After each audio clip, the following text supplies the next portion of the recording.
Hello दोस्तों, नमस्कार। मैं साकिब मलिक स्टडी ट्रायंगल में आप सभी का स्वागत करता हूं। दोस्तों, आज हम पढ़ रहे हैं एसएससी जीडी के लिए सामान्य ज्ञान के कुछ इंपॉर्टेंट प्रश्न जो आपकी परीक्षाओं के लिए बहुत ज़्यादा इंपॉर्टेंट होने वाले हैं। जी हाँ दोस्तों, सामान्य ज्ञान में हम इतिहास, भूगोल और स्टैटिक जीके के महत्वपूर्ण प्रश्नों को पढ़ेंगे पूर्ण विश्लेषण के साथ। अगर आप किसी भी एग्ज़ाम की तैयारी कर रहे हैं जैसे एसएससी जीडी या सीएचएसएल या यूपी पुलिस, तो ये क्लास आपके लिए बहुत ज़्यादा ज़रूरी है। तो चलिए स्टार्ट करते हैं। पहला प्रश्न है आपके सामने, भारत की खोज किसने की थी? आपके ऑप्शन है वास्को डी गामा, फाहियान, अल बरूनी और इब्न बतूता। तो बताइए इसका सही आंसर क्या हो जाएगा। दोस्तों, अगर इन ऑप्शनों की बात करूं मैं, तो ये सब ऑप्शन जो है भारत में आने वाले विदेशी यात्रियों के हैं। ये जितने भी नाम हैं ये सब भारत से विदेशी यात्री जो भारत में आए हैं उन सब के नाम हैं। तो आपको बताना है इसका सही आंसर क्या हो जाएगा। तो इसका सही आंसर हो जाएगा ऑप्शन नंबर एक, जो है वास्को डी गामा। जो है भारत कब आया था? 20 मई सन 1498 में वास्को डी गामा भारत आया था, जिसको हम भारत की खोज बोलते हैं। भारत की खोज का मतलब ये है कि समुद्री मार्ग से भारत का रास्ता जो खोजा था वो वास्को डी गामा ने खोजा था। ये एक पुर्तगाली था। तो 20 मई 1498 को समुद्री मार्ग से ये कालीकट पहुंचा, मालाबार तट पर। मालाबार तट कहाँ पर? केरल में। कालीकट में केरल जो है, मालाबार तट वहाँ पर है। चलिए, अगर इसके बारे में और बात करें, अगले ये ऑप्शन है इसमें फाहियान। अगर फाहियान के बारे में बात करें तो फाहियान एक चीनी यात्री था जो कि चंद्रगुप्त द्वितीय, जिसे हम चंद्रगुप्त विक्रमादित्य के नाम से भी जानते हैं, इसके समय पर भारत में आया था। इसकी अगर पुस्तक की बात करें तो फाक्यों की इसकी पुस्तक थी, ये आपको ध्यान रखना है। अगर हम अगला ऑप्शन है हमारा इब्न बतूता या अलबरूनी के बारे में बात करें, तो यहाँ पर आप देख सकते हैं इब्न बतूता मोरक्को का यात्री था। 1333 में भारत आया था। 1333 के समय मोहम्मद बिन तुगलक, MBT जो है, मोहम्मद बिन तुगलक का शासनकाल था। ये आपको याद रख लेना है।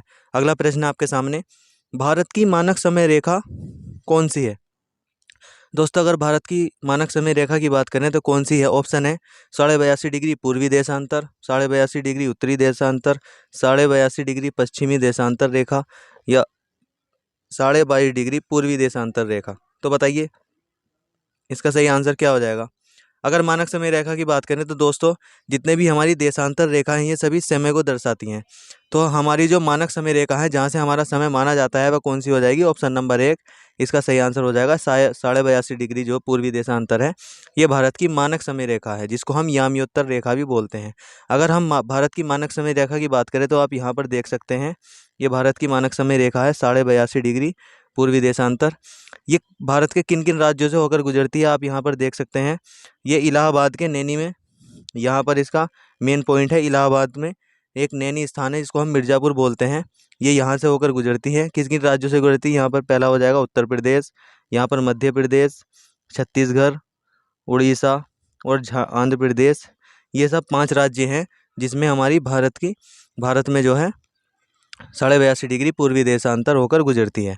अगर हम भारत की मानक समय की बात करें तो प्रयागराज के मिर्ज़ापुर या नैनी से, ये मैंने आपको बता दिया है। 5 राज्यों से गुजरती है। कौन कौन से राज्यों से मैंने यहाँ आपको बता दिया है।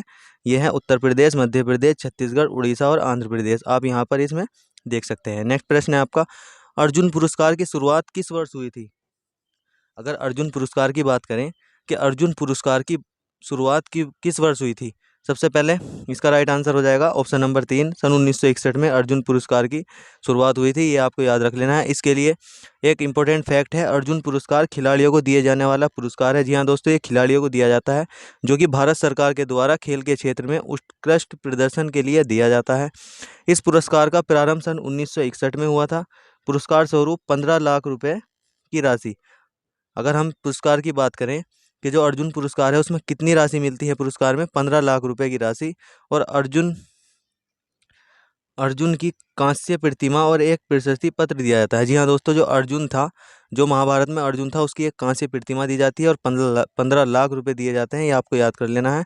और सन 2022 में अर्जुन पुरस्कार किसको मिला है? 25 खिलाड़ियों को अर्जुन पुरस्कार के लिए चुना गया है। चलिए, यहाँ आप देख सकते हैं अर्जुन की प्रतिमा जो है ये अर्जुन अवार्ड में दी जाती है। नेक्स्ट है हमारा अगला प्रश्न आपके सामने, मैगसेसे पुरस्कार पाने वाले पहले भारतीय कौन थे?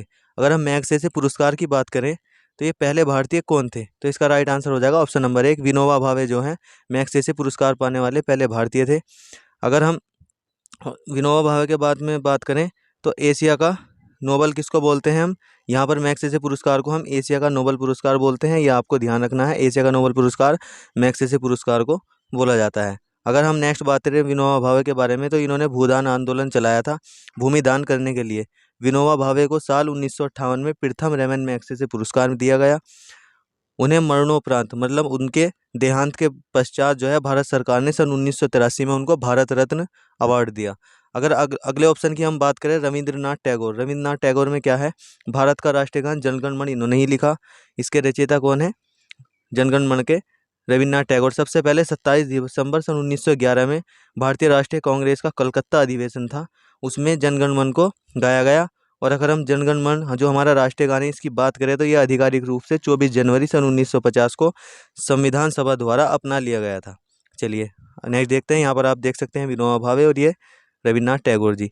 अगर अगले ऑप्शन की बात करें हम, यहाँ पर देख सकते हैं दयानंद सरस्वती और गोपाल कृष्ण गोखले के बारे में अगर हम बात करें, तो दयानंद सरस्वती आर्य समाज के संस्थापक थे। इनका नारा था वेदों की ओर लौटो।